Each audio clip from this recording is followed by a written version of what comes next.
नमस्कार दर्शक बंधु जय जगन्नाथ मु दिव्य आपण मानक स्वागत जनाऊँ आज आउ एक नुआ भिडियो को दर्शक बंधु ईपीएफओ को नहीं आज एक बड़ घोषणाटी होती जहाँकि लक्ष लक्ष कर्मचारी मानक जाना निहाती आवश्यक।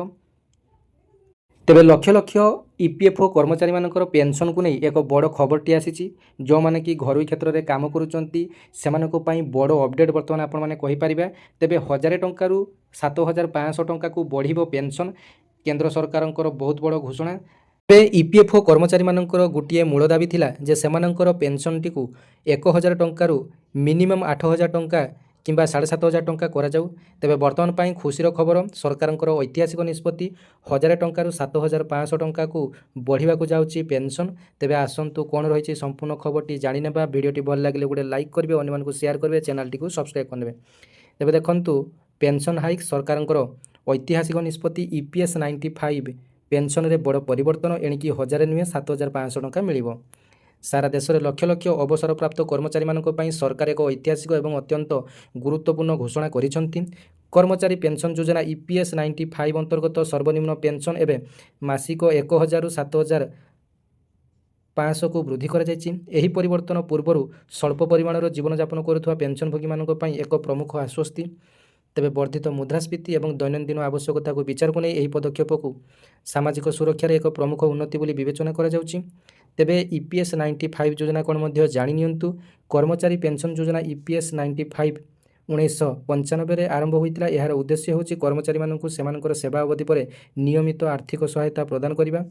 एही योजना रे नियुक्त संस्था कर्मचारी मानकर दरमार 8.33% फंड रे जमा करे। केंद्र सरकार 1.16 योगदान करती। कर्मचारी मानकर हाराहारी दरमा एवं मुठ चाकरी वर्षर आधार रे पेंशन परिमाण निर्णय करा जाय। 58 बयस हेबा परे पेंशन आरंभ हुए। तेबे सर्वनिम्न पेंशन यथेष्ट वृद्धि सरकार पर्यायक्रमे सर्वनिम्न पेंशन वृद्धि करने को निष्पत्ति नहीं। यह 3टी पर्यायर कार्यकारी होब। प्रथम पर्यायर पेंशन मासकू 5000 को वृद्धि, द्वितीय पर्यायर पेंशन मासकू 7000 को वृद्धि, तृतीय पर्यायर अंतिम लक्ष्य पेंशन मासकू 9000 पर्यंत पहुंचाइबा। एही धीरे धीरे वृद्धि सरकार आर्थिक संतुलन एवं पेंशनभोगी मानकर उभय स्वार्थरे। तेबे महंगा भत्ता डीए मध्य प्रदान करा जिवो। सरकार पेंशन परिमाणर महंगा भत्ता जोड़िबा को घोषणा करुचंती। एहा द्वारा पेंशनभोगी मानकर क्रय शक्ति वृद्धि हेबो। वर्धित मुद्रास्फीतिर बोझ ह्रास हेबो। प्रति 6 मासरे पेंशन परिमाण स्वयंचालित भाव में वृद्धि पाइब। कर्मचारी मानकर शेष दरमा आधार में पेंशन गणना करिवार एक विकल्प मध्य प्रदान करा जायछि।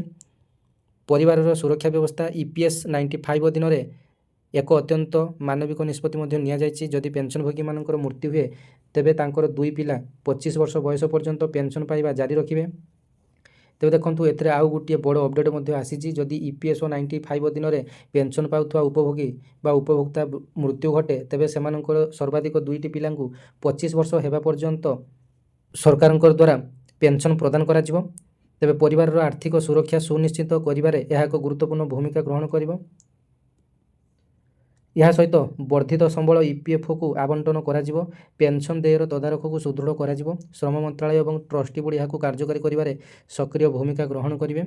एही योजना केवल सरकारी कर्मचारी मानक पई नुहे बरं घरोई क्षेत्र में काम करथवा लोक मानक पई मध्य आश्वस्ति आनिबो। योग्यता और आवेदन प्रक्रिया मध्य जानि नियंतु। ईपीएस 95 पेंशन पाइबा पई निम्नलिखित शर्तावली आवश्यक। कर्मचारी मानकर पीएफ अकाउंट थिबा आवश्यक। सर्वनिम्न 20 वर्ष चाकरी किसी क्षेत्र में 10 वर्ष मध्य वैध। चाकरीर पीरियड 20 वर्ष कि 10 वर्ष होते आवश्यक। 58 वर्ष बयस पूर्ण करिया परे सेमानकु पेंशनर लाभ मिलवा को स्टार्ट हुए। तेबे गंभीर रोग क्षेत्र में प्रारंभिक पेंशन मध्य संभव किपरि आवेदन करेंगे। ईपीएफओ सरकारी वेबसाइट परिदर्शन आपण माने करेंगे। आधार कार्ड, बैंक विवरणी और सेवा प्रमाणपत्र अपलोड करंतु। ऑनलाइन और ऑफलाइन उभय पद्धति उपलब्ध। पेंशन वृद्धि जीवन एक गुरुत्वपूर्ण परिवर्तन आनिबो। मात्र 1000 टंका पेंशन रे बंचिबा बहुत कष्टकर थिला। तेबे नूतन पेंशन सुविधा सुनिश्चित करिवो जेपरिक उत्तम चिकित्सा, पुष्टिकर खाद्य, प्राथमिक खर्च पूरण, आर्थिक सुरक्षा। एही परिवर्तन अवसर प्राप्त कर्मचारी मानक जीवन में गुणवत्ता उल्लेखनीय भाव में उन्नति करिवो। तेबे ईपीएस 95 2025 पेंशन वृद्धि लक्ष लक्ष पेंशनभोगी मानक पई एक प्रमुख और दीर्घकालीन प्रतीक्षित पदक्षेप। सर्वनिम्न पेंशन को 7500 को वृद्धि करिबा, महंगा भत्ता जोड़िबा और परिवार सुरक्षा व्यवस्था को जुगाइबा यह एक ऐतिहासिक निष्पत्ति करिछि। यह सामाजिक सुरक्षा व्यवस्था को सुदृढ़ करिवो और अवसर प्राप्त लोकों जीवन में स्थिरता और मर्यादा आनीपर। ईपीएफओ पेंशन को नहीं यहाँ आपंक सबुठ गुरुत्वपूर्ण और खुशीर खबर। धन्यवाद। जय जगन्नाथ।